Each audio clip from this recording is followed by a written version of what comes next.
Ano daw ang thought ko?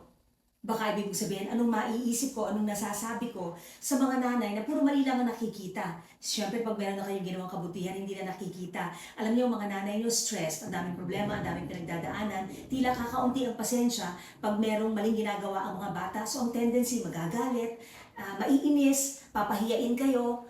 Pero ano ang take ko doon? Ano ang naiisip ko doon? Mali, hindi maganda, hindi tama.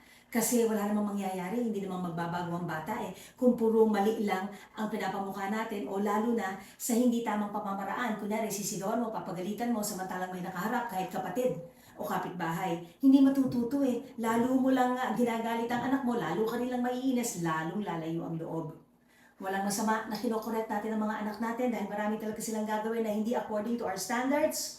Ang tanong ko lang, sana naman pag meron tamang ginawa, sana kaya mo ring purihin. At sana pag pinuri mo, meron din ibang nakakadinig. Think about that.